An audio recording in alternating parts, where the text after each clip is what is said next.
আসসালামু আলাইকুম এভরিওয়ান, যেখান থেকে আমাদের ভিডিওগুলো দেখেন আশা করি সবাই ভালো আছেন। আমরা আল্লাহর রহমতে ভালো আছি। আজকে বারান্দায় এসে দেখি শিউলি ফুল গাছের কলি চলে এসেছে, আর কিছুদিনের মধ্যে শিউলি ফুল হয়ে যাবে। তারপরে তো সুগন্ধ আর সুগন্ধ।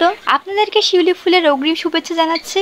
আমাদের গাছের বেদানাগুলো এখনো বড় হয়নি, কারণ আমাদের টবটা একটু ছোট, যার কারণে বেদানাগুলো বাড়তে সময় লাগে। আমাদের বেদানা গাছের টবটা চেঞ্জ করা লাগবে, তাহলে বেদানা গাছটা আরো বড় হবে আর বেশি বেশি ফল আসবে। আম্মু দুপুরে রান্না শুরু করে দিয়েছে, ওইদিকে রান্না একটা হচ্ছে আর এইদিকে সব মশলা দিয়ে দিচ্ছে, কারণ আজকে পুঁইশাক দিয়ে কচু দিয়ে মাখি রান্না করবে, সাথে চিংড়ি মাছ দিয়েও। যে কোনো রান্না যদি মাখি রান্না করা হয় তাহলে তার স্বাদ তো আরো দ্বিগুণ বেড়ে যায়। আম্মু তো একে একে সব মশলা দিয়ে দিয়েছে, এখন তেল দিয়ে দিচ্ছে, এখন দিয়ে দিচ্ছে আস্ত জিরা। এখন ভালো করে সব মশলাগুলো মাখিয়ে নিচ্ছে। কচু দিয়ে পুঁইশাক দিয়ে এইভাবে মাখি রান্না করলে খেতে অনেক ভালো লাগে, আপনারা এইভাবে রান্না করে খেতে পারেন। এখন কচু আর পুঁইশাক একসঙ্গে ভালো করে মাখিয়ে নিচ্ছে। আম্মু তো এগুলো মাখিয়ে নিচ্ছে, তার সঙ্গে আপনাদের সঙ্গে আমি একটু কথা বলে নিই। আমরা তো নতুন ভিডিও বানাচ্ছি, তো আমাদের অনেক ভুল ত্রুটি হচ্ছে, সেগুলো আপনারা আশা করি সবাই ক্ষমার দৃষ্টিতে দেখবেন। আর যারা আমাদের ভিডিওগুলো দেখতে পছন্দ করেন তাদেরকে অসংখ্য ধন্যবাদ। আশা করি বাকি দিনগুলোতে আপনারা এইভাবে আমাদেরকে সাপোর্ট করবেন। আম্মু এখন পরিমাণ মতো পানি দিয়ে দিল, পানি অল্পই দিতে হবে। এইদিকে গরুর মাংস দিয়ে লাউ রান্না করা হয়ে গেছে,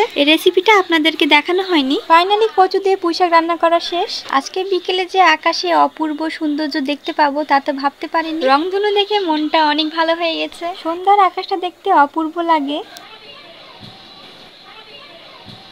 আজকে আমাদের বাসায় ভাইয়া আর ভাবি এসেছে। সন্ধ্যার পরে ভাইয়া আবার পুরি আর কিমার চপ নিয়ে আসলো। সো আজকের ভিডিওটা এই পর্যন্তই। সবাই ভালো থাকবেন, সুস্থ থাকবেন, আমাদের সাথে থাকবেন। আল্লাহ হাফেজ।